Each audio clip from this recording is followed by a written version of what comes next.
Fala galera, bem-vindos a mais um episódio do Universo Generalista. Meu nome é Caio Rux Pirandelli.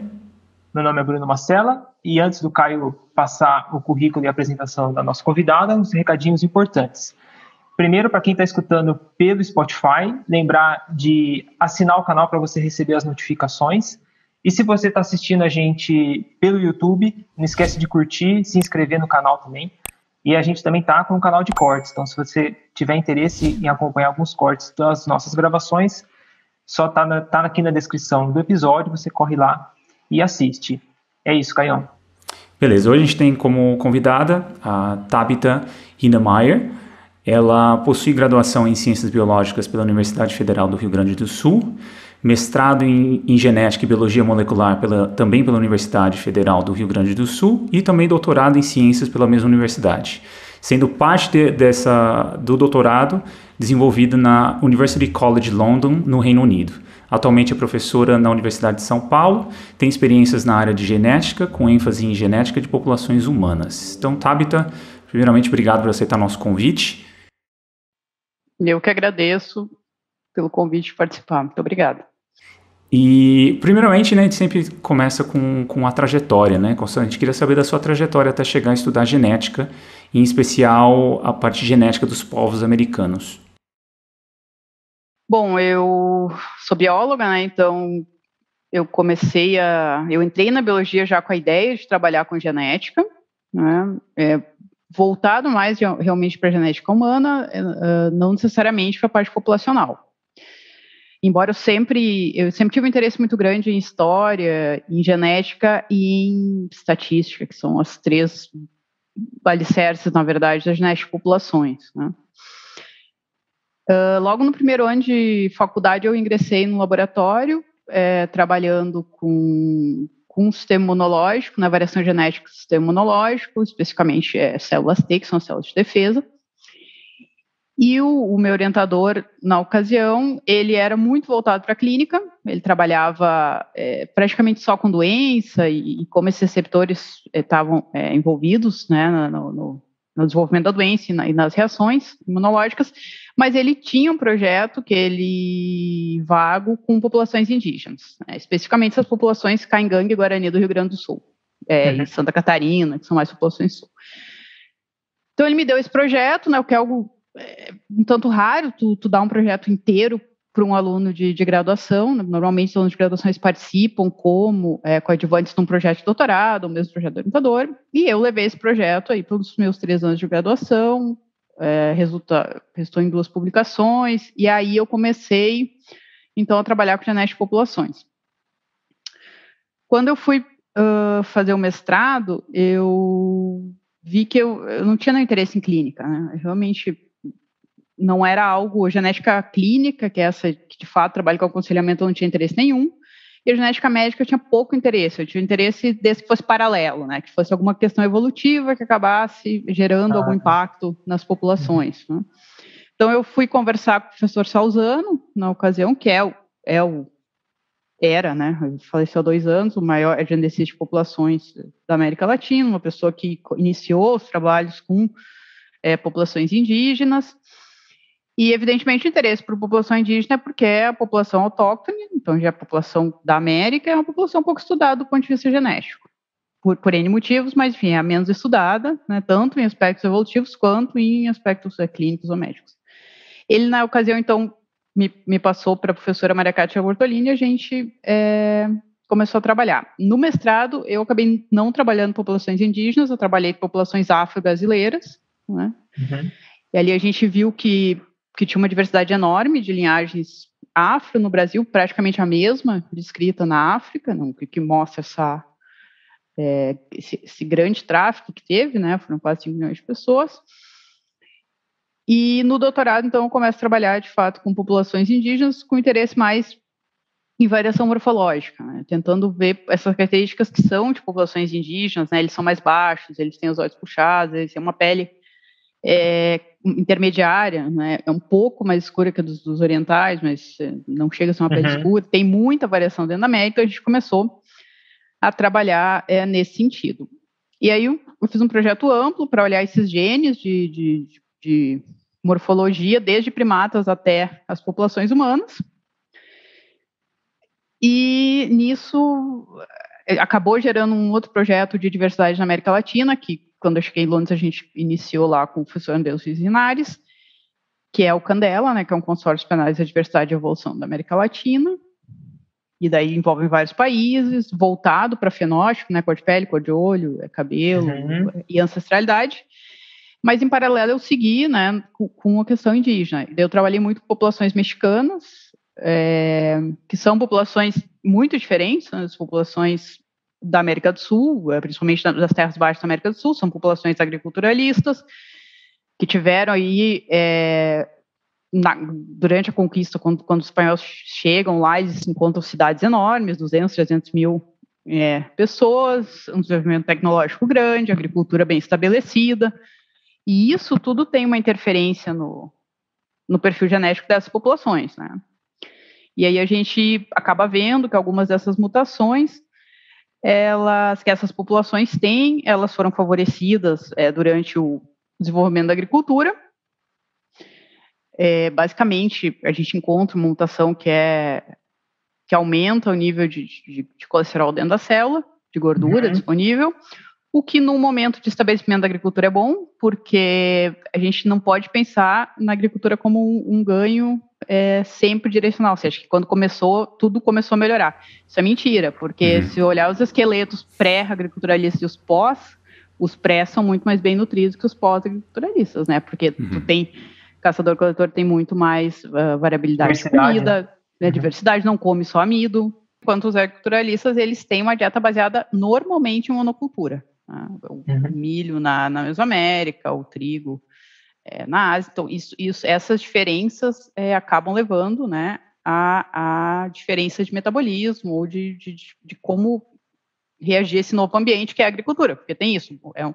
E daí é um processo muito distinto do que os processos evolutivos normais, porque é um nicho que é construído pelo homem e esse nicho acaba selecionando os indivíduos. Né? Então, nesse processo em que esses indivíduos trabalhavam para estabelecer a agricultura, quem tivesse mais aporte energético seria selecionado.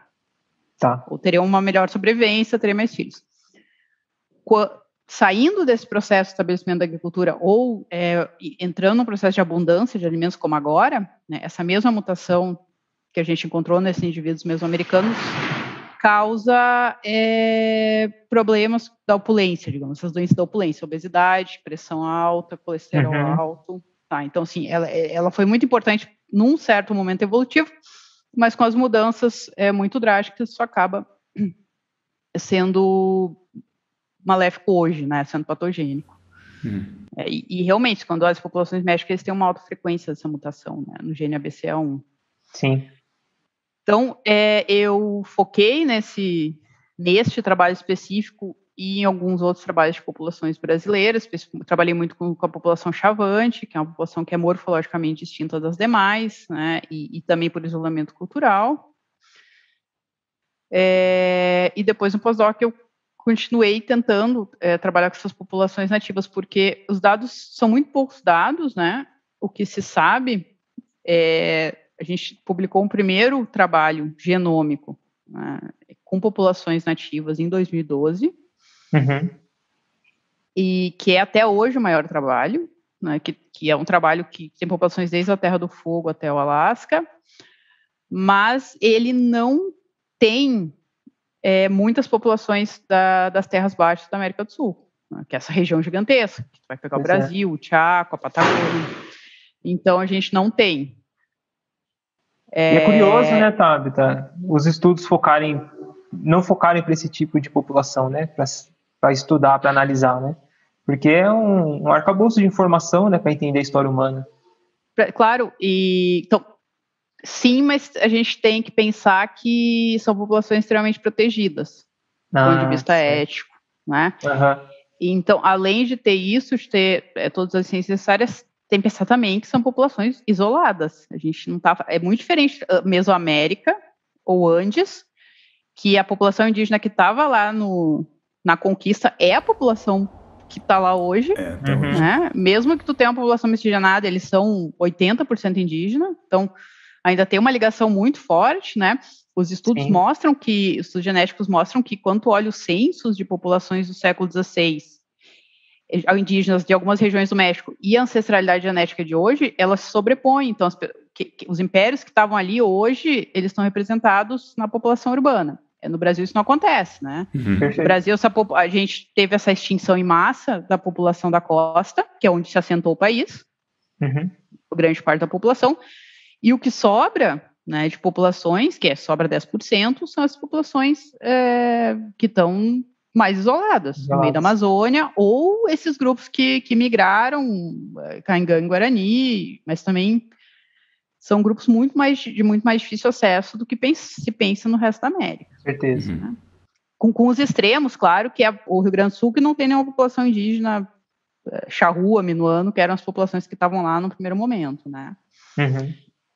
Então, mas eu concordo, é uma falta de informação abrupta, e então esse acabou sendo o meu foco, né? Tentar estabelecer essa diversidade, ver quais processos evolutivos formaram parte disso. Em 2015, a gente publica outro estudo, mais voltado para a população amazônica, e aí a gente vê que, aparentemente, essa população é formada por duas grandes levas migratórias, né? As duas beringianas, na verdade, as duas teriam entrado pelo Estreito de Bering para a América, né, em torno de 15 mil anos, mas uma dessas levas migratórias, ela não é só formada por ancestralidade genética do que a gente chama os primeiros americanos. Ela tem uma porcentagem de ancestralidade do sudeste asiático, dessas populações austro-melanésias, né, que é uma população mais diferente. Né. E aí se abre um milhão de possibilidades, né, de como foi, que não é tão simples, né, porque o que sempre se pensa é uma entrada e um povoamento muito rápido, isso é verdade, foi muito rápido, né, foi em 2.000 anos eles povoaram a América toda, só que eu acho que a gente tinha modelos muito simplistas antes, e aí é uma questão de como a tecnologia vai avançando, né, porque a genética, ela traz informações que outras disciplinas não conseguem trazer, porque o registro arqueológico, ele é difícil, ele não é abundante, a gente tem que pensar que no contexto de povoamento da América, especificamente a Beríngia, né, ela não existe mais, a província da Beríngia, hoje ela está embaixo do mar, né, no Estreito de Bering, não tem como escavar naquele lugar, é um mar revolto, tem uma série de situações, a gente tem indícios muito antigos na América do Sul, tem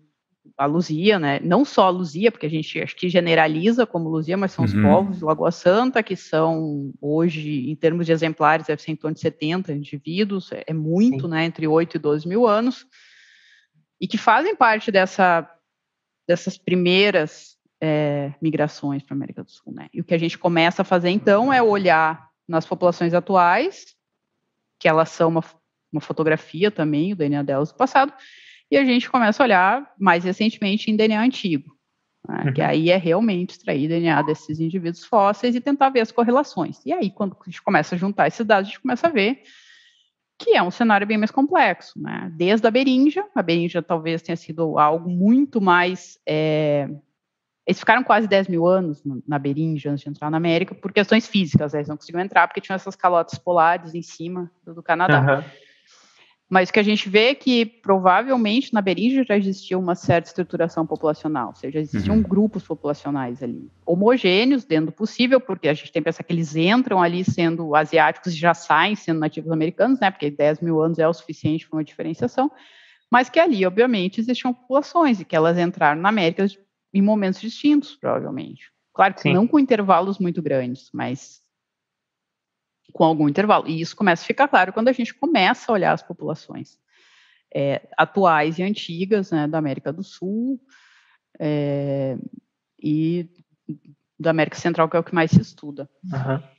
E é muito interessante porque a América também é um continente que tem todas as latitudes, né? Para a gente conseguir todas as latitudes do continente americano, a gente teria que ver todos os outros continentes juntos. Então, isso, em termos de adaptação, também é bastante importante. Esses indivíduos, em 2 mil anos, eles povoaram o deserto, povoaram altitudes de 6 mil metros. A floresta amazônica é um ambiente muito hostil, Eu diria que talvez o ambiente mais hostil da América. As pessoas não têm essa ideia, né? Elas acham que é fácil viver na floresta. Abundância, né? Mas não tem abundância, os frutos lá não são feitos para serem comidos. Sim. Né? As árvores são altas, a floresta é fechada, tem pouca incidência de luz, a quantidade de vetores de parasitas é gigantesca. Assim, tu pode pegar qualquer doença a qualquer momento. Se tu não vive bordeando os rios dentro da mata, as comunicações são complicadas, então é um ambiente difícil, né? É um ambiente bem complicado. É por isso que, claro, quando eles migram para a costa, cerca de os tupis especificamente, quando chegam na costa 2, 3 mil anos, a população explode. Né? Eles têm aí quase cada grupo com 100 mil indivíduos. É muito mais fácil tu viver nessa Mata Atlântica ou na costa do que dentro da Amazônia. Sim. E, Tabita, para a gente já até familiarizar o nosso ouvinte e nós mesmos, né? O que seria o DNA? O que ele pode trazer de informação para a gente e interpretar situações, olhar o nosso passado e também diferenciar o genoma humano? Essas duas áreas, DNA e o genoma humano, o que seria e o que eles podem dar de informação para a gente? O DNA é uma molécula, né, que contém informação hereditária, né, informação de codificação de todos os genes, proteínas. Então, ele é uma molécula que ele é igual em todas as células, né, as pessoas têm o mesmo DNA em todas as células, só que, claro, em cada célula ele vai ter uma função, uma expressão diferente, que vai levar a diferentes fenótipos, digamos. O DNA está dividido em 23 fragmentos, são os cromossomos humanos, e o genoma é esse conjunto inteiro de informações. Né? O genoma é basicamente todo o conjunto de informação genética de um indivíduo, né? De todos os genes, que cada ano varia, mas a gente está aí entre 25 e 30 mil genes humanos. Então, o DNA, ele está sujeito a mutações, né? E essas mutações, em geral, elas são geográficas específicas ao longo do tempo. Então, existem mutações que são mais frequentes em populações africanas, outras que são mais frequentes em populações europeias, outras em asiáticas, outras em nativos americanos. Poucas são específicas de cada população, como é o caso dessa da Mesoamérica que eu comentei antes, mas a maioria simplesmente apresenta frequências distintas, ou seja, em uma população ela tem 90%, na outra 2% ou 5%. Quando a gente está falando, então, principalmente de ancestralidade, que a gente olha isso, né? Aquela mutação, qual a probabilidade ela vai estar encaixar em algum grupo. Né? Mas acho que a gente tem que ter muito claro que 99,9% do DNA é igual de um indivíduo para o outro. Quando a gente está olhando para essas diferenças, a gente está botando uma lupa em cima e está dizendo, olha, a gente vai pegar isso aqui que é mínimo e ver que informação tem ali para separar os grupos humanos ou para estudar doenças, né? Para essas várias situações. Né? E onde se encaixa, né, principalmente no seu trabalho de reconstrução de história de ocupações territoriais, os haplótipos, né? Como é que funciona o que são os haplótipos e como ele ajuda nesse processo de entendimento de ocupações ou de ancestralidade? Os haplótipos são conjuntos de mutações que são herdados em bloco. Né? Então, em vez de estar estudando uma mutação, tu vai estar estudando um conjunto ou um pedaço do DNA, um pedaço do cromossomo que está sendo passado adiante. Evidentemente, nosso DNA ele é uma mescla do DNA dos nossos pais e assim sucessivamente, né? Até os mais antigos. E esses fragmentos, eles podem ser usados para vários estudos, desde estudos de doenças, que tu tem haplótipos, na verdade, que são responsáveis por um fenótipo patológico e não só a mutação, né? Estudos de seleção natural, normalmente quando tu tem eventos adaptativos, eventos de seleção natural, né, tu vai ter uma mutação e todo o resto ao redor dessa mutação, às vezes são 70, 80 mutações que são simplesmente varridas junto. Elas não chegam a ter uma importância pro fenótipo, mas ela é uma evidência, né, de que aquilo teve sob uma pressão seletiva.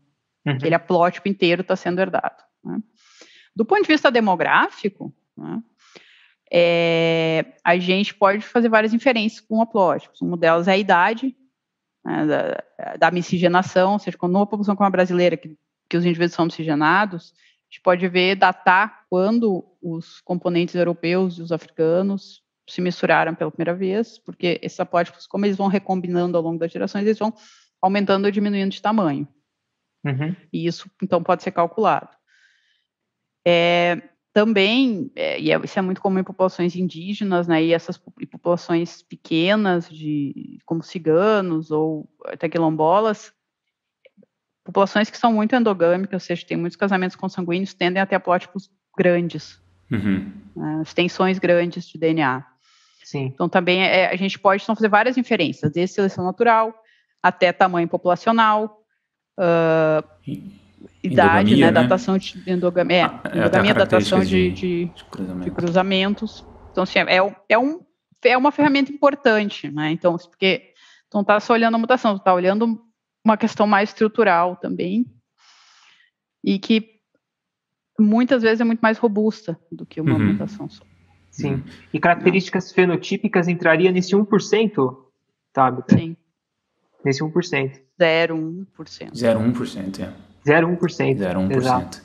Interessante. De mutações. É muito pouco. É que a gente é a mesma espécie. Então, sim.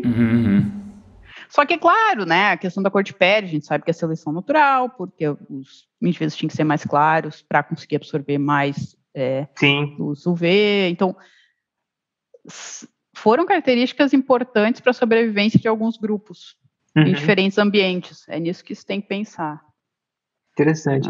E uma dúvida também, Tabita. A questão de seleção natural, existe um tempo necessário para ocorrer essa seleção? Para ter uma mutação e essa mutação ter um efeito positivo? A mutação é sempre ao acaso, né? As mutações elas estão ocorrendo o tempo todo. Um exemplo é esse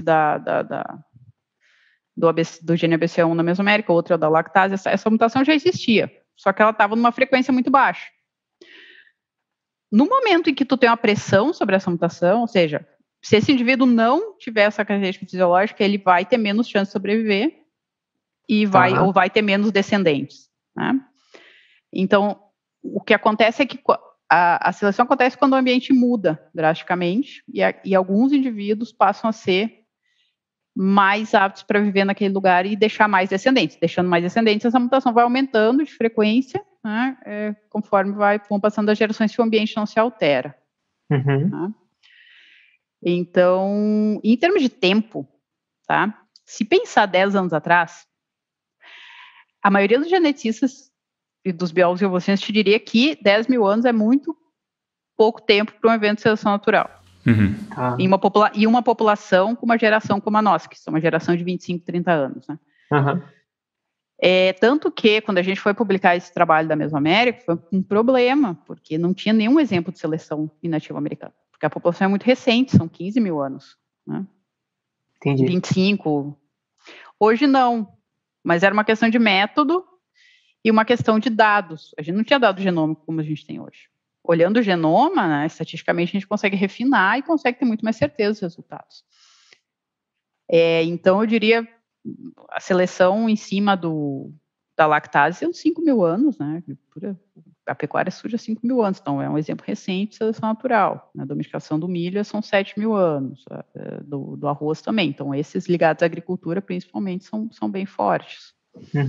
A cor de pele não é tão antiga também. Ela deve ter entre 11 e 12 mil anos, né, para pele clara. Entendi. Então, e hoje a gente já consegue ter métodos, né, estatísticos que conseguem mostrar quando a seleção, específicos, ou para ver a seleção antiga, ou seja, aquela seleção há mais de 40 mil anos, o que é importante, por exemplo, para populações africanas, porque são populações muito antigas, né? São populações originárias, todos saíram da África. E populações mais recentes, como a nossa. As marcas que ficam no genoma são diferentes. Entendi. Isso que eu falei dos haplótipos, né, essa extensão de haplótipo, que é um indício de seleção natural, da varredura adaptativa, é um indício de seleção natural recente. Por quê? Porque não deu tempo de recombinar. Aquele alelo foi como se fosse arrancado, varrido, né, com aquela extensão, e se manteve ao longo das gerações. Né? Então, conforme o tempo vai passando, esse haplotipo vai diminuir e provavelmente fique só a mutação selecionada, né? Então, daí a gente já tem um indício que é uma mutação, que é um evento seletivo mais antigo. Tá. Mas, assim, o genoma, nesse aspecto, a possibilidade de ter dados genômicos é fundamental. A gente conseguir estudar isso em larga escala, com muitos indivíduos e com muitos marcadores genéticos, né? A seleção natural, e isso eu acho que é uma coisa que é bom ficar clara, ela é sempre sobre o fenótipo, né? O indivíduo tem que ter a pele mais clara, e aí, só que a marca dela fica no genótipo, que é o gene que está produzindo a proteína que vai, ou não produzindo, no caso da pele clara, né? Não produzindo quantidade suficiente de melanócitos. Legal. A gente teve a oportunidade de trazer o André Strauss para o podcast, e ele trouxe todo esse entendimento das migrações dos primeiros americanos, né? E a gente gostaria de saber de você, os seus estudos com os primeiros americanos, o que eles têm de informação a mais, principalmente nessa questão da seleção natural? Foi realmente essa questão da agricultura? Gerou realmente um processo que vocês conseguiram observar de benefício para a adaptação deles aqui? Como que foi? O André, a gente trabalha junto, né, em geral, o André, mas a gente tem um interesse um pouco diferente. O André está muito interessado no primeiro povoamento da América, né? E eu tenho interesse maior em saber esses indígenas atuais são descendentes de quem, em que momento, qual povoamento, se é esse primeiro, se são vários sucessivos, se é uma mistura deles, e quais foram os eventos, tanto demográficos quanto seletivos, que geraram a diversidade que a gente vê nesses indivíduos, né? Em relação à adaptação, a gente tem, eu tenho pelo menos 4 estudos que mostram diferentes eventos seletivos na América. Um primeiro na berinja mesmo, né, que é compartilhado por todos os nativos americanos, que parece ter sido uma adaptação para alimentos ricos em gordura, né? Então, os genes FADs, e que estão presentes em todos os nativos hoje, porque como não deu tempo de perder ainda, hoje eles não têm nenhum tipo de, não tem nenhum efeito no fenótipo, mas naquele momento foram importantes para a sobrevivência. O da agricultura especificamente é esse da Mesoamérica, é o único exemplo de coevolução genicultura na América. Tem outras populações, como a lactase, a amilase, enfim, mas esse é o único específico daqui. Em relação à adaptação dos Andes, a gente tem alguns trabalhos também, um clima e uma situação, né, de ecossistema muito, muito complicada. Complicada pela demografia, porque as populações eram muito grandes, porque o Império Incaico tomou conta dos outros povos e acabou varrendo. Então, mas a gente vê nesses indivíduos indícios de adaptação a altitudes, em genes relacionados à hipóxia, né, genes relacionados à morte celular ou à estresse celular, genes adaptados à questão do parto, né, porque um dos grandes problemas é o parto em altitude por causa da pressão alta, enfim. Então, parece ter todo um sistema adaptativo nesses indivíduos. E, interessantemente, alguns genes convergem em relação aos que são encontrados no Nepal ou são encontrados em cadeias de altitude na África, mas alguns são exclusivos da América, né? A gente não pode esquecer que, em termos de população, de altitude, os Andes são a mais antiga, né? Tem cerca de 12 mil anos a colonização dos Andes, enquanto nos outros fica em torno de 8 e 6, né? E se sabe também que nos Andes a gente não tem, esses indivíduos não têm a introgressão do homem de Denisova, que se encontra no Nepal, que levou à sobrevivência de algumas populações em altitude. Isso em relação à seleção natural, né? E em relação a povoamento, né, a gente tem focado muito em entender como ocorreu a diversificação dentro da América do Sul, as rotas migratórias, e tentar entender um tanto essas populações que foram extintas na costa, e como elas chegaram na costa, né? E aí são 2 trabalhos diferentes, um com o André mesmo, que é com os sambaquis, que são essas populações costeiras do sul, que tem entre 2 e 6 mil anos, que a gente está aí tentando entender quem eles eram, né, com quem eles se relacionavam, com quem se relacionam de populações atuais.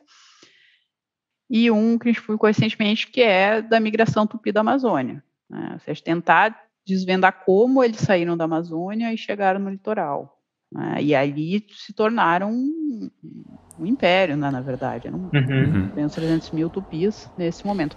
E aí a gente consegue estabelecer as rotas, né? Porque sempre houve uma dúvida se a rota era via norte, seja fosse saindo do oeste da Amazônia e indo lá por Marajó e depois descendo a costa, ou se ela simplesmente tinha descido até o Paraguai e ali dado origem aos Guaranis, e depois um outro ramo teria ido para a costa e dado origem aos Tupiniquins. O que a gente vê é que não foi pelo sul só foi uma leva migratória que deu origem aos Guaranis, e pelo norte, descendo ali por Marajó, a gente tem todo esse ramo de tupis costeiros, né? Eu gosto muito de ressaltar isso porque, pensando em termos de continente, né, da América do Sul, continente americano, mas mesmo a América do Sul é uma metade do continente. E o Brasil é um país continental, por proporções. E quando a gente fala dessas expansões linguísticas há 2.000 anos, a gente está falando de uma das maiores expansões humanas da história. Sim. Né, com muito, muito parecido com a expansão Banto, que tomou conta da África e que é extremamente estudada, enquanto essas migrações, grandes migrações pré-colombianas no Brasil, elas são muito pouco estudadas, né? Então a gente tem focado nisso, tentar entender um pouco como se deu essa expansão e a diversificação também, porque a gente tem no Brasil hoje 180 línguas ainda faladas indígenas, né? A gente tinha 1.000 há 500 anos atrás. É uma diversidade linguística incrível.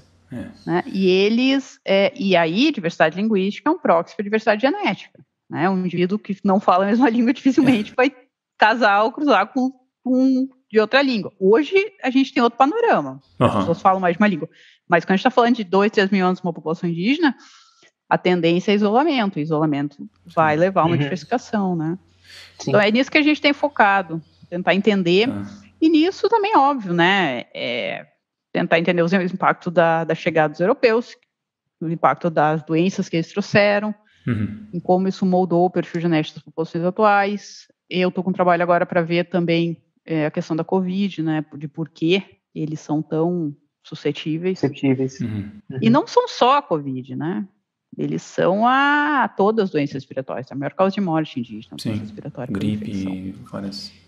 E aí, claro, a gente não pode ser determinista a ponto de achar que isso é só por causa do DNA. Isso provavelmente tem uma influência, mas a gente tem que pensar que a chegada dos europeus aqui, trazendo os africanos, colocou os indígenas numa situação também social muito, muito difícil, né? Eles tiveram que fugir, tiveram que migrar, eles se desestruturaram como sociedade. Perfeito. Então, eles estavam muito mais expostos a qualquer coisa, né? E isso pode também ter tido uma consequência a longo prazo. E, Tabita, eu queria explorar contigo essa questão da ocupação da costa brasileira por indígenas, né? Nesse processo. Então, assim, a gente tinham hipóteses que eram dadas pela arqueologia e linguística, correto? Sim. E aí eu queria entender contigo qual foi o trabalho da genética em fechar essas hipóteses, em falar assim, olha, não, pela genética, quais grupos foram estudados, como é que é feito mais para o pessoal que está ouvindo, entender, né, como se chega, através da genética, você consegue trazer evidências desses processos migratórios e tudo mais. Porque, né, dentro da linguística e da arqueologia tem muita incerteza, né? Tem coisas que você infere e você tem probabilidades de estarem corretas ou não. Só que a genética consegue trazer mais acurácia, né? Trazer uma coisa mais... uma evidência um pouco mais sólida para isso. Então eu queria entender essas hipóteses, como foi feito esse estudo para realmente fechar, de tipo, olha, não foi pelo sul, foi pelo norte, enfim. E mais para o público que está ouvindo entender, né? Porque eu acho que não só a arqueogenética, mas a genética enquanto essa capacidade de ter essa certa acurácia, ela pode bater o martelo em algumas coisas, né? Em algumas hipóteses. Então eu queria entender mais esse processo todo do estudo que foi feito. A gente tem que pensar, primeiro, do ponto de vista genético, né? É que essas populações, elas vão se originar das populações amazônicas de um grupo comum que vai se diversificando linguisticamente, vai se expandindo, né? Então eles têm alguma conexão entre eles sempre. Né? Então é como se fosse uma genealogia, grande genealogia que está em cima de um mapa do Brasil. Né? Nesse estudo especificamente, o que a gente fez? A gente focou nos tupis, né? que é hoje o maior grupo linguístico, né, da América do Sul, das terras baixas da América do Sul. E a gente tinha, então, as hipóteses da expansão tupi. Né? Uma delas era pelo norte, que esses indivíduos eram ceramistas, agriculturalistas incipientes, ou seja, eles iam migrando, procurando várzeas, porque também plantar na Amazônia não é uma coisa fácil, procurando várzeas para desenvolver essa agricultura incipiente e a partir daí, como a população vai crescendo, essas regiões são pequenas, eles estão sempre indo atrás de terras mais produtivas. Né? Então, eles teriam saído via norte, procurando, e um outro grupo, que era os Tupi-Guarani, que dão origem aos Guaranis, e indo ao sul, fazendo a mesma coisa. Né? Quando a gente olha a cerâmica, né, desses dois grupos, que saem do mesmo lugar, saem do oeste da Amazônia, eles têm características compartilhadas, mas elas evoluíram de maneira antagônica, né? Tanto para o norte ou para o sul. Tá. E isso dava uma evidência de que eram duas migrações diferentes. Porque a que sai da Amazônia pelo norte, ela chega até aqui o Trópico de Capricórnio, aqui em São Paulo, muito parecida, né, ou com algumas definições, e a que vai para os Guaranis, para o sul, vai perdendo alguns traços. Então não faria sentido perder uns traços e depois ganhar outros. Né? Seria um pouco... E essa seria a hipótese, então, com base basicamente em cerâmica, que mostrava duas expansões, uma para o norte e uma para o sul. Mas tinha uma outra hipótese baseada nos refúgios ecológicos, que dizia que a Amazônia estava passando por um período de seca, então esses indivíduos foram migrando atrás de florestas, e tinha muitas comparações linguísticas dizendo que, sim, os tupis da costa eram mais parecidos com os tupis guaranis do sul. Então, tinha também evidências fortes de linguística e ambientais, paleoambientais, que mostravam que essa migração tinha vindo para o sul, né? Até porque é um caminho menos complicado que atravessar a Amazônia inteira. Então, o que a gente fez do ponto de vista genético? Acho que o primeiro ponto que eu gostaria de salientar, a gente já tinha tentado resolver esse modelo antes com o DNA mitocondrial, só que a gente tinha um problema que era fundamental. A gente não tinha uma população da costa viva. Porque os tupis da costa estão extintos, de acordo com o IBGE e de acordo com... E assim, até 1975 eles estavam extintos. Né? Eles somem do registro por mais de 100 anos. Aí aparece essa população tupi, que é os Tupiniquim Espírito Santo, e esse né, referencia como tupi, Tupiniquim. A FUNAI reconhece, enfim, mas eles não falam nenhuma língua, eles não falam nenhuma língua indígena, porque isso se perde no processo, né? Tem que pensar que o litoral onde entraram, todas as invasões, então esses indivíduos foram varridos, com a questão dos bandeirantes, a situação só piora, né, com a escravização e com mais. Até que a gente começa a olhar para esses tupiniquim, a gente sabia que eles eram miscigenados, bastante miscigenados, mas que eles são indígenas. Então a gente começa a estudar os tupiniquim e começa a ver que eles têm uma proporção indígena muito alta, em torno de 60%, 65%. O esperado, para vocês terem uma ideia, na população geral é 7%. Na população quilombola é 25%. Então, tu ter 65%, aqui tem alguma coisa naqueles indivíduos. Eles não são uma população miscigenada como qualquer outra. Aí nos surge a dúvida de quem são, né? Porque tem uma comunidade guarani vivendo do lado deles. E há 60 anos está vivendo do lado. Então, assim, quem são eles? São um grupo guarani que se diferenciou... são tupiniquins, eles têm a memória de ser tupiniquim, então essa era a primeira hipótese, mas a gente tem que pensar que teve os aldeamentos no litoral do Brasil. Então, o que eles faziam? Eles pegavam um tupi, botavam todo mundo junto para viver junto. Então, poderia ser um grupo que fosse um mosaico de todos aqueles grupos que ali viviam. né? Sim. Embora ele se autoafirmasse tupiniquim. Então a gente começa a testar isso, né? A gente tinha amostras de populações do Brasil todo e da América, e a gente começa a testar e ver, e quando a gente testa por mistura antiga, a gente vê que não tem mistura nenhuma, que eles são 65% indígena, mas esse 65% é de um grupo indígena específico, que não está representado nas populações de hoje. Então, com isso, a gente conclui que eles são tupiniquim, eles são esse ramo tupi da costa que sobrevive nesses indivíduos miscigenados. Né? Ou seja, que não estavam extintos assim por completo, né? Não, eles não. Eles, assim, culturalmente eles não estão extintos. Sim. Mas a questão aí é uma questão do que o brasileiro acha que é um índio. Né? Ele acha que é o cara que está na Amazônia, pelado, não falando português. Mas, na verdade, não, né? São 500 anos, evoluíram de maneira distinta. Mas esses indivíduos, então, eles se autodeterminam indígenas, a gente vê que o DNA deles é desse grupo da costa, e aí, tendo esse grupo, a gente tem esse ponto, né? A gente vai ter um tupi da costa para testar a hipótese, porque antes a gente não conseguia testar. A gente tinha os do centro de origem, no oeste, a gente tinha os do norte da Amazônia, e a gente tinha os Guarani, mas no meio do caminho, assim, a gente não conseguia fechar a pinça, né? Não conseguia fazer isso. Então, com isso, a gente o que faz? Constrói os modelos hipotéticos, um deles baseado na cerâmica e o outro baseado em linguística. Aí a gente pega os dados genômicos e tenta encaixar em cima desse modelo. Toda vez que a gente tentava encaixar com os tupiniquim saindo de perto dos Guarani, nunca encaixava. E assim, a gente está falando aí de a gente tentar 50, 60, 70 modelos diferentes, né? Indo trocando as posições das populações. Os únicos modelos que a gente conseguia encaixar era com as vindas do norte. E saindo ali, passando pelo Pará e descendo. Pelo Paraná, Marajó e descendo, né?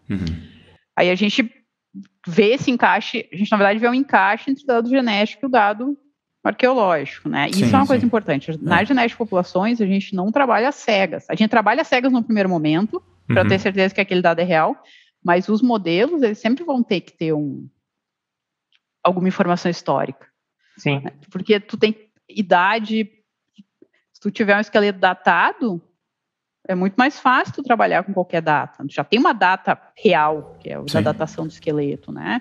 Ou, por exemplo, as divergências linguísticas. Se tu tem uma data de quando o ramo Tupi se separou do ramo G, tu já tem um ponto de partida. Então, se a gente usa a informação arqueológica o tempo todo e a informação linguística histórica, a gente precisa disso, né? Quando a gente foi datar os eventos de miscigenação nos Tupiniquim, né, as datas que saem em gerações.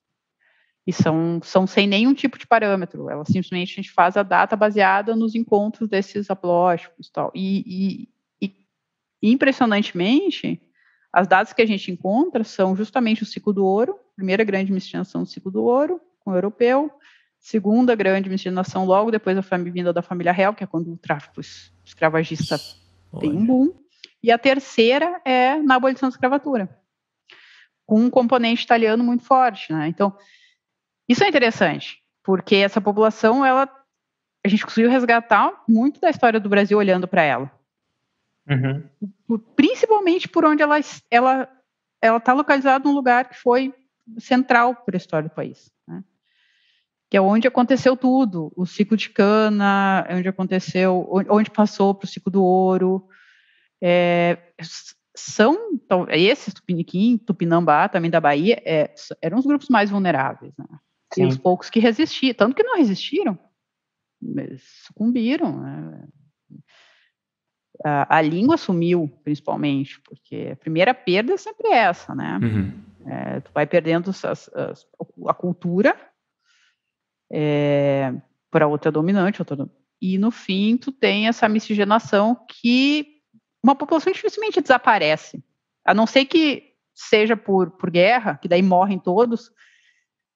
Normalmente o que acontece é eles diminuírem de número e acabarem se miscigenando. Então, antes da população colapsar completamente, ela se mistura e daí nessa específica se manteve por muitos anos desaparecido, o que é incrível, né? Um grupo sumir por 100, 150 anos. Até hoje, se tu olhar no site do IBGE, tá lá como extinto. Tá. Então, ficou bem claro. Interessante. Muito bom. E Tabita, agora partindo por esse projeto grande que é o projeto DNA do Brasil, você poderia explicar o que está sendo feito, qual o seu principal papel dentro dele, se você fica mais responsável por essa parte histórica, você também tem esse contato, essa análise também para identificar características de doenças, patologias, o que é esse projeto e como que você está dentro dele? Bom, o DNA do Brasil, ele é um esforço, né, que começa comigo, com a Lígia Pereira e com o Alexandre Pereira, para a gente ter uma amostra brasileira representativa da população. A gente sabe que representativo é um termo que vai depender de como... Nunca vai ser totalmente. A gente tem uma população de 200 milhões, então a gente precisaria aí 200, 500 mil indivíduos para ter uma boa representatividade. Sim.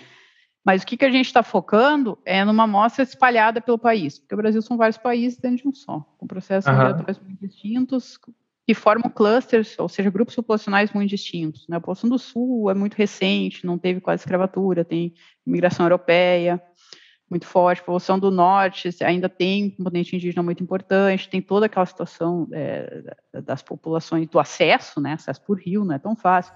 O Nordeste, né, é muito endogâmico, e populações pequenas espalhadas. O Brasil é um país muito grande, então a chance de uma população ficar mais isolada da outra é enorme. Agora a gente não vê isso, né? Porque a gente é muito recente essa circulação dentro do país. Então a ideia era construir um banco de dados, tanto médicos quanto demográfico profissional, de uma população que seja representativa, até certo ponto, que possa ser usada como estudo de referência. Né? Dentro disso, a gente tem a parte médica, que seria olhar as variantes, né, que podem estar levando principalmente a doenças comuns, como colesterol, essas doenças de pressão alta e tal.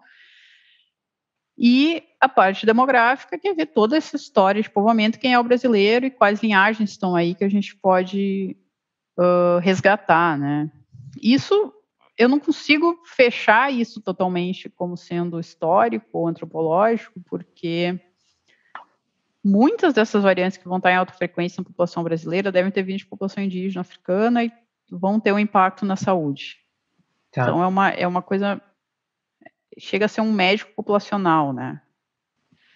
Entendi. Em termos de população, como algumas variantes vão estar distribuídas e como elas vão estar impactando o estado de saúde da população brasileira, né? Enfim, acho que isso é o ponto de convergência entre a parte populacional e médica que no fim eu acabo fazendo, porque não tem muita diferença entre fazer estudo médico populacional. Quer dizer, vou refazer a frase. Para quem trabalha com populações, fazer a parte médica é só mais um detalhe. O contrário, não é assim, porque as pessoas são muito focadas em doenças. Sim, e a parte populacional é muito, muito complexa, em humanos principalmente, porque tem muitos fatores envolvidos, né? Mas assim, a ideia, né, o ideal seria 100 mil genomas. Sim. População, distribuídos por todo o país. A gente está trabalhando com uma meta mais factível, que é de 15 a 40 mil,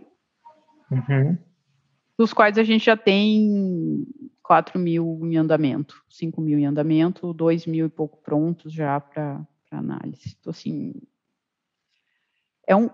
parece pouco quando a gente fala 2, 5, mas 5 mil seria o maior banco da América Latina nesse momento, né? Entendi. E assim, não é o número, né? É o número mais a estratégia de coleta, é o número mais o que isso está representando. Porque tu pode ter 100 mil... É tudo igual, ou tudo muito próximo. Que tudo igual. Assim, projeto lá do Biobank da Inglaterra, que é 500 mil a meta. Mas assim, Inglaterra é uma ilha, né? Sim. Não é assim, não vai ser uma coisa... Vai esclarecer muita coisa.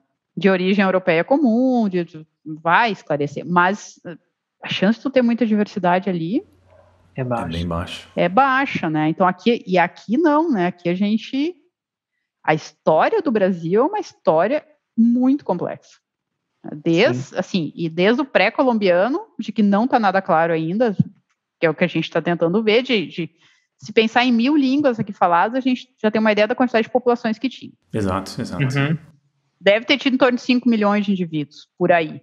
Né? Tem gente que fala em 10 milhões, por causa da questão da terra preta, tem toda essa... Mas a gente não sai de 5 milhões com estudo genético. Uhum. A gente já sabe que é mais de uma leva migratória. Né?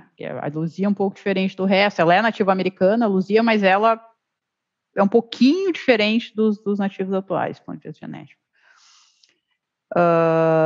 Também, quando começa a migração, a gente tem esse aporte de linhagens africanas ancestrais, metade dos escravos, dos indivíduos escravizados da África, isso vem com uma diversidade africana, que é a maior diversidade do mundo, para dentro do país. E depois, com a abolição da escravatura, a quantidade de europeus que chega aqui, hoje a gente tem 56 línguas europeias faladas no Brasil. Assim, a gente tem uma diversidade europeia muito grande. E ela não é homogênea, né? Vai depender da região. Junta aí os ciganos, que tu tem 500, 900 mil ciganos no Brasil, que também tem uma origem que vai lá da Índia, passa pelo leste da... Então é uma tem história... nada parecido, né, Tabata? Não tem nada parecido no mundo, não. Assim. Não. Em termos de... Tu tem... Porque o resto da América, que seria também miscigenado, né? Os Estados Unidos é muito segregado. Sim. Então, a gente não dá muito para pensar. Embora os Estados Unidos receberam quase 3 milhões de alemães, né? Acho que por pouco eles não falam alemão, porque se pensar em contingente é uma coisa absurda, mas é muito mais europeu, irlandês, enfim. E muito pouco, foram 10 vezes menos pessoas escravizadas para lá. Se olhar a América do Sul ou Latina, eles não têm o componente africano tão forte. Não tem, diretamente não tem em muitos lugares, e quando tem é muito fraco. E eles têm muito mais ibérico. Né? A dominação foi ibérica mesmo. Sim. E aí é uma questão de estratégia de como foi colonizada a América do Sul. Né? Olha o Brasil, que é um país abandonado até 1800, e olha a Cidade do México, que tem uma universidade de 400 anos. E que olha Buenos Aires, né? Que tu olha uma cidade, ela foi feita aos moldes das cidades espanholas. Então, assim, realmente foi feito para que as pessoas viessem morar aqui. Né? Era como se fosse transferido realmente da Universidade de Buenos Aires. Também tem 350 anos. Então, assim, isso faz diferença, né? Os portugueses não vieram aqui para... Claro, os espanhóis também vieram para colonizar e para explorar. Tanto quanto os portugueses, mas os portugueses não queriam pisar aqui. Isso era uma coisa muito direta. Eles não vieram fazer amigo, não vieram fazer nada. Eles vieram tirar os recursos e levar embora. Eles vêm para cá porque precisam fugidos.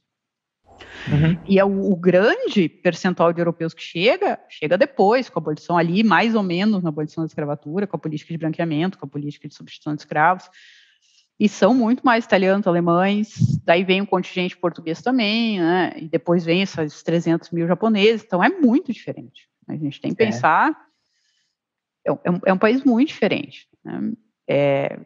Eu sou do sul do Brasil, de uma cidade que só tem alemão, pequena, e na região ali da colonização alemã, né, na região das colônias, e ali mesmo, né, se tu olhar a variabilidade que tem ali, em termos de contingente europeu, já é enorme.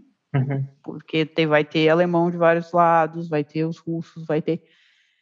Então, a gente tem meio que um laboratório de todas as populações aqui. Né? E isso, do ponto de vista histórico, é importante, mas é importante do ponto de vista antropológico, social e médico. Porque o Rio Grande do Sul tem muito mais câncer de mama que o resto do país, tem 4 vezes mais, porque o continente europeu é maior. Tem essa mutação da Lifraumene aqui, que é também de câncer, que no mundo tem 2, 3, sei lá, 4 casos, aqui tem 200, 300. Sabe? Então, e isso é por esse efeito, né, das populações fundadoras. Então, tudo isso faz parte.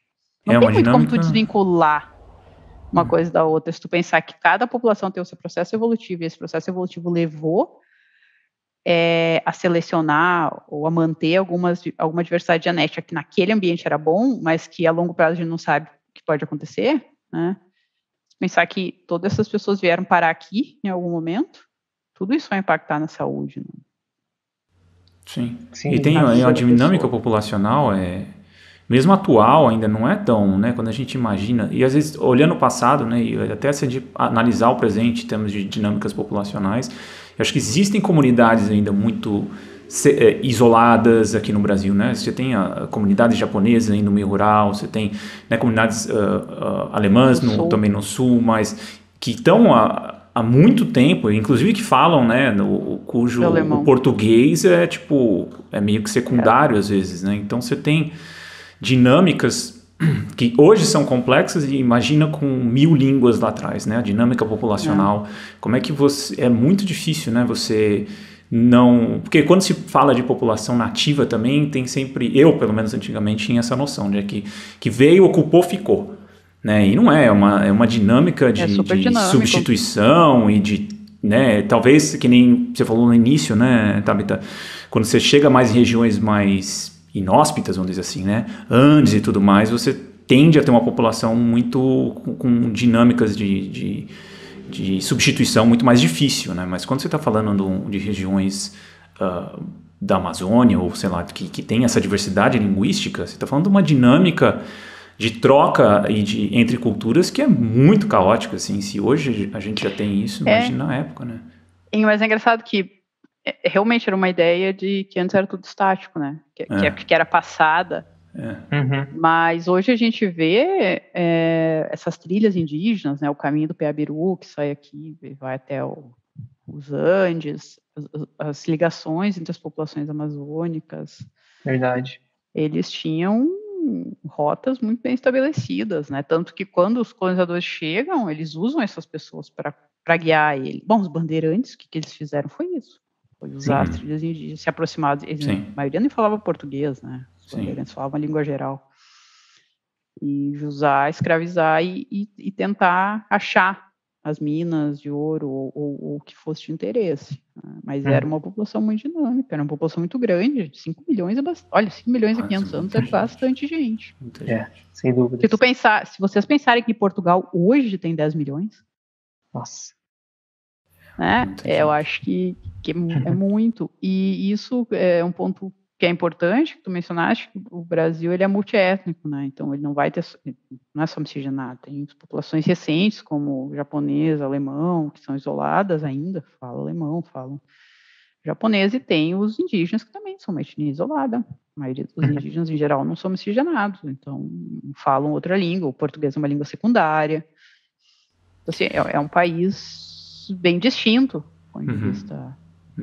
E uma dúvida, a questão, eu tinha lido faz tempo já, a questão das doenças no processo também de antes mesmo de ter um contato, as doenças já varreram boa parte dessa população indígena, né? Então, por exemplo, chegou na costa, mas as doenças, teve regiões que chegaram antes mesmo do contato físico do europeu com essas populações, né? Então, é isso mesmo, mais ou menos, tem várias populações que sumiram sem nem ter contato direto com europeus. Antes da colonização, tu diz? Não, né? Quando teve o primeiro contato, que as doenças varreram culturas inteiras sem mesmo um contato direto com os europeus. Assim, tem as duas coisas. Considerando que eles não estavam... Tem que pensar que são 15 mil anos isolados. Então, eles tinham as doenças deles, os indígenas, e sim, morriam disso. Né? O México tem exemplos, enfim. Aqui a gente não tem exemplos tão claros. Mas, em relação aos patógenos externos, eles não tinham resistência nenhuma, realmente. Né? Então, isso chega junto com uma desestabilização, com guerra, com todas as situações.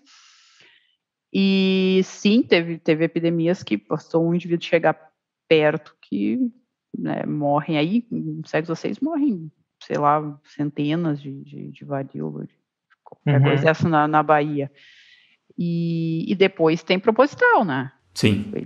Claramente foram bombas biológicas mesmo, de botar roupa com varíola e dar para eles, de dar cobertor, um sarampo, a mesma coisa. Então, teve várias coisas. Teve o que simplesmente aconteceu porque mudou tanto tudo, né? Que que as doenças elas acabam se disseminando, teve as propositais mesmo, né, que contaminaram porque sabiam que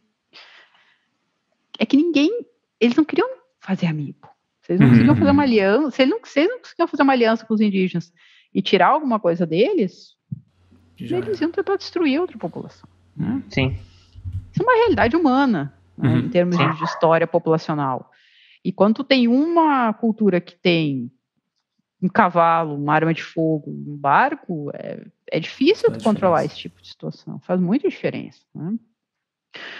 Mas isso é outra coisa, a gente não tem claro muito com as epidemias. A gente tem alguns indícios, mas a gente sabe de doenças que existiam, mas a gente não vê no registro fóssil anterior à colonização nada tão drástico assim.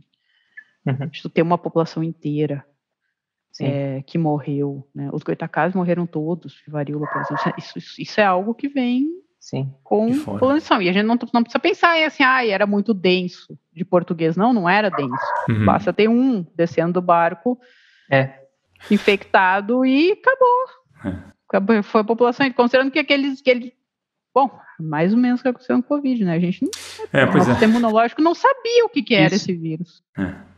E pegou o planeta todo, né? Assim, E pegou o planeta todo. E assim, a gente tem uma medicina extremamente eficaz. E não adianta. Né? Claro, tem as medidas que podiam ter sido tomadas, mas assim, a quantidade de mortes no Brasil é absurda. Uma parte disso ia morrer, uma parte ínfima. Sempre vai morrer alguém quando começa uma epidemia, mas desse jeito, impossível. Sim. Enfim. Além desse contato, uma dúvida também explorando essa questão de doenças, né? Além dessa questão, claro, do contato de patógenos. Quando a gente fala de doenças relacionadas a patologias mais crônicas, por exemplo, diabetes, câncer e tudo mais, qual a influência genética, assim, não que tenha um determinismo genético, né? Mas essa questão de probabilidade, quanto que o fator genético ele aumenta a probabilidade? Existe já esse número, pelo menos? E para as populações também, dessa diferenciação populacional no Brasil? Em relação a diabetes, ou pressão alta, ou obesidade, a gente sabe que esses genes, né, que foram selecionados para normalmente um ambiente mais frugal, um ambiente de déficit nutricional, ou seja, que o indivíduo tinha que comer o mínimo e conseguir utilizar o máximo, né? Sim.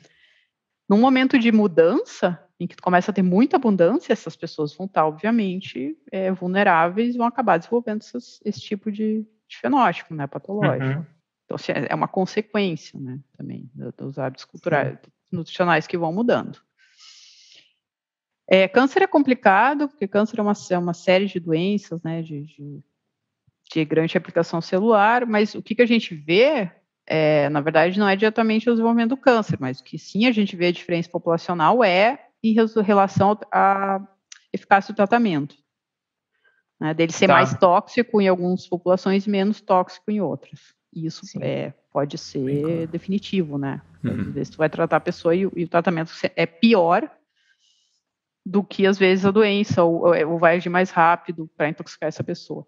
Então, esses cuidados, né, essa parte farmacogenômica, ela já é muito bem estabelecida, né, que as populações, os indivíduos, na verdade, têm perfis diferentes, que respondem de maneira distinta aos medicamentos, e isso, de certa forma, vai ser representativo da população que ele vem, né, porque essa população ficou isolada há muito tempo, então ela vai ser mais frequente uma população que outra.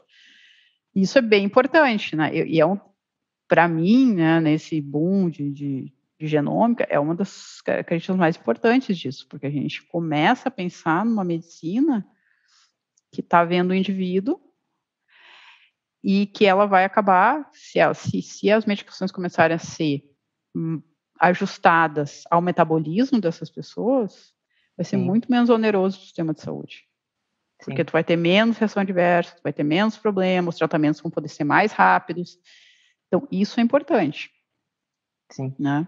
Isso é relativamente importante. A medicina, você importar, né, uma medicina de precisão de fora, né, de um que foi feita com base na genética populacional da Europa, por exemplo, e você importa isso sem adaptar, né, à genética local, você pode, né, ter muito mais problema do que solução, né, nesse processo. Então, acho que... Tudo é feito para o europeu. Essa é a verdade. A base de dados inicial sempre foi essa, né? Não é só a base de dados, é a população de interesse e a população que tem poder aquisitivo. Sim. Então, infelizmente, é uma realidade, né? Agora, claro, os asiáticos estão crescendo de maneira absurda, mas dificilmente tu vai ter alguma coisa voltada à população africana, por exemplo, embora eles sejam afetados largamente por HIV, né, sejam soropositivos com uma variante que é diferente da variante europeia, os tratamentos não focam normalmente na população africana. Então, assim, também uma questão de democratizar, né, de fazer drogas que sejam mais específicas, de olhar a diversidade e atacar essa diversidade como um todo. Sim. Né? Eu acho que na América isso faz muito sentido pela miscigenação, porque a gente não, quando tu é médico, tá no consultório, ou qualquer situação dessa, tu não sabe quem vai entrar pela porta, né? Sim. E a cor de pele não quer dizer muita coisa às vezes, então eu acho que é importante isso, a gente olhar a diversidade e tratar ela de maneira positiva e que gere benefícios para todos. Não adianta fazer um apartheid genômico ou alguma coisa do tipo, assim, ou médico que vai estar tratando uma população, tem que tratar todo mundo, tem que tratar a diversidade, e isso tem que ser usado para diminuir reações adversas, diminuir custos, diminuir tudo. Acho que é por aí o caminho, né? A gente tem que conhecer.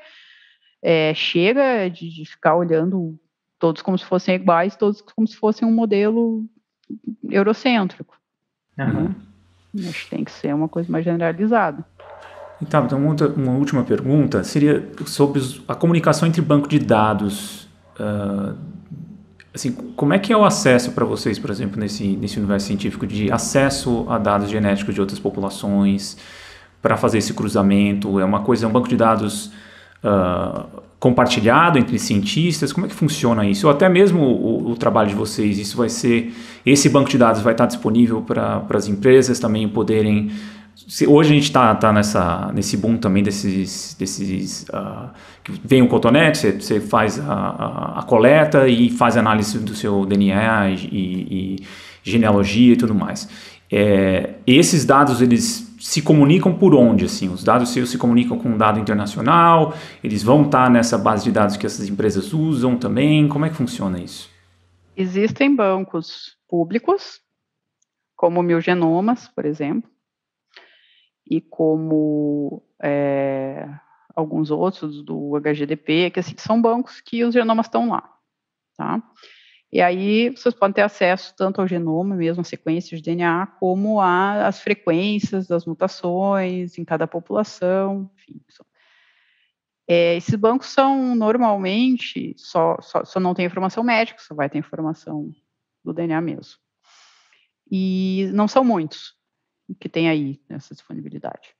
A maioria dos dados são compartilhados, eles ficam em bancos de acesso restrito, em que um pesquisador pede acesso para usar os dados, que é o que normalmente a gente faz, tá? Então, os estudos médicos normalmente são assim, os dados ficam lá, porque também tem informação fenotípica, tem um monte de informação que não é simples ser liberada, existem restrições éticas também. Mas não é difícil tu conseguir acesso, desde que tu faça toda a documentação. Tá. No nosso caso específico do DNA do Brasil, o banco ele vai ser disponível para toda a comunidade. A gente está gerando uma plataforma para dar os dados de frequência de mutação, tipo, comparando a população do Brasil com o resto do mundo. Então, isso vai ser de livre acesso. Para baixar a sequência, ou seja, para ter acesso ao dado bruto, a gente vai fazer under request, ou seja, a pessoa vai ter que pedir simplesmente por quê? Porque tem dado fenotípico e não dá. E isso é difícil. E também porque a gente tem que ter um pouco de controle do que está sendo feito com essas amostras, porque existe um comitê de ética que aprovou para certos tipos de estudo e isso tem que ser sempre considerado. Né? Você tem que pensar que qualquer pessoa que doou o DNA para esse projeto, em qualquer momento pode dizer que quer tirar a amostra de lá. Né? Então, isso é por isso o cuidado, porque são muitos dados. Mas a nossa ideia é disponibilizar para toda a comunidade científica brasileira, num primeiro momento, para fazer o que quiserem, assim, em termos de estudo, e depois abrir para o internacional para nos dar um corpo de vantagem, digamos. Vantagem competitiva. Claro, porque lógico, não tem... lógico. Né? Sim. É assim que funciona. Em relação ao que tu perguntaste, se esses dados podem ser utilizados por essas plataformas de ancestralidade, via de regra, todos esses dados que são usados em estudos populacionais ou médicos, eles têm uma cláusula que diz que não pode ser usado para nada comercial. Tá. Como seria usado para fins comerciais, não seria indicado. Né? Porque tu tem que pensar na situação de que aquela pessoa te doou uma amostra para tu fazer um estudo médico, populacional, e em algum momento alguém vai estar ganhando dinheiro em cima disso. E esse dinheiro não reverte para aquelas pessoas, de nenhuma maneira. Então, nesse sentido, é complicado. Normalmente, o que eles usam são os bancos públicos, e no caso de empresas realmente grandes, como o 23andMe, eles já têm um banco deles, porque eles têm tanta amostra de tanta gente que eles já conseguem formar o banco deles. Né? Mas isso, assim, eu não lembro de todas as vezes que eu pedi acesso a dados, sempre tem essa cláusula de uso não comercial. Né? Porque, assim, aquela coisa, se for comercial, como é que tu explica para aquela população lá, quilombola, que tem alguém ganhando $100 para cada teste e esse dinheiro não está sendo revertido de nenhuma maneira para aquela comunidade. Né? Essas questões são difíceis e os comitês de ética, eles fazem essa previsão já. Né, de que uma coisa é ciência, desenvolvimento científico, outra coisa é isso, e se esses bancos querem ter um banco próprio, normalmente eles constroem né, com amostras próprias. É o que é feito. A questão ética de uso de dado é muito complicada. Porque ainda mais de dado genético, né, individual. Não, porque antes a gente pensava assim, os dados médicos eram dados muito pequenos. Agora, um genoma tem tanta informação. E a pessoa pode te dar uma amostra para fazer um estudo de diabetes, aí tu acha uma mutação e tu tem que informar a pessoa caso tu ache algum desses achados incidentais. Então, é muito complicado, né? Os dados são seguros, eu acho que isso a gente consegue, né? Os dados são mantidos sempre de maneira segura, porque são fragmentados, e como o dado é muito grande, dificilmente alguém conseguiria ter acesso a esse dado e fazer algo, porque ele é tão grande que tu precisaria de um geneticista e de um bioinformático para fazer isso. Entendi. Ou de uma pessoa que tivesse essas duas. Então, não é qualquer hacker que vai quebrar um dado desse, é muito difícil. Mas tem os outros danos que podem acontecer, simplesmente por essas amostras serem usadas de maneira, aliás, esse dado ser usado de maneira inadequada, né? Sim. Acho que isso é uma preocupação, e talvez por isso a questão das empresas não... Porque o 23andMe, por exemplo, eu fiz o 23andMe uns anos atrás, e ele sempre me manda atualização do ética, perguntando se eu estou de acordo, se eu vou fazer. No banco de dados deles. Tem uns bancos de dados abertos, né? Para você cruzar. MyHeritage, né, cara? MyHeritage também. Nós fizemos... mas daí tu cruza, né? É um pouco diferente. Isso. E é a amostra de frequência, né? Ninguém está pegando o teu dado bruto e é uma coisa completamente diferente. Quando a gente está falando assim, eu vou passar esse dado para uma empresa fazer alguma coisa, tu não está passando esse dado aí, tu está passando o dado inteiro. E aí é outra situação, né? É outra coisa. Legal, tá. E para finalizar, você teria como indicar os sites, canais de vídeos? Pela pesquisa que eu vi que você tem meio que um blog, né? Que você também faz alguns textos. Ou livros também. Livros para os nossos ouvintes nessa temática? Eu acho, o Darwinianos a gente tem tentado, né, atacar aí os nossos problemas científicos de diferentes maneiras, digamos assim, desde evolução geral, passando por evolução humana, questão da ciência e criacionismo. Sim. E eu acho que são textos, uma boa equipe, são interdisciplinar dentro, né, dessas ciências biológicas e que tem contribuído bastante. Em relação aos livros, especificamente de evolução humana e da parte genética, eu gosto muito dos livros do Adam Rutherford, que ele tem, eu acho que ele deve ter 2 ou 3 já traduzidos para o português, de história humana, ele já coloca os dados de DNA junto. Ele é muito crítico, né? Ele tem um até que não tem traduzido ainda, mas é Como Argumentar com um Racista. E é muito bom o livro, ele tem... Enfim, eu espero que seja traduzido logo, porque são realmente livros muito bons. Legal. Esses são os que eu tenho... Que eu acho que são mais abrangentes, né? Que já tem uma parte de genética e já tem uma parte de história. São esses. Tá. Bacana. Acho que são mais virados para o público. Tá. A gente vai listar e deixar na descrição do episódio. Pesquisa, eu acho que a pesquisa FAPESP é uma boa revista de divulgação também. Tá. Legal. Vamos colocar tudo na descrição do episódio. Se eu lembrar, eu lembro. Se eu lembrar de alguma coisa. Se manda pra gente, a gente coloca na descrição depois. É porque é difícil, viu? A quantidade de coisa ruim que tem é incrível. Sim. Aquele Sapiens lá é um livro que eu achei terrível. É mesmo, não gosto dele. Eu acho ele um livro meio... mistura muita coisa. Muito geral, assim, parece uma autoajuda evolutiva, uma coisa meio... não sei. Mas assim, faltam livros, eu acho, né, ainda nessa hora que a gente está vivendo aqui. Por isso que os Rutherford eu acho bom, porque ele consegue pegar a parte antropológica social, a parte da genética e formar um argumento bom, né? Assim, que eu acho que isso é importante. Legal. Mas é difícil. Foi muito bom, Tabita. Obrigado mais uma vez. Eu que agradeço. Então é isso, pessoal. A gente fica por aqui. Obrigado quem ouviu até o final. Gostou do conteúdo? Compartilhe nas redes aí para ajudar a gente. E até a próxima. Valeu, pessoal. Tchau, tchau. Tchau.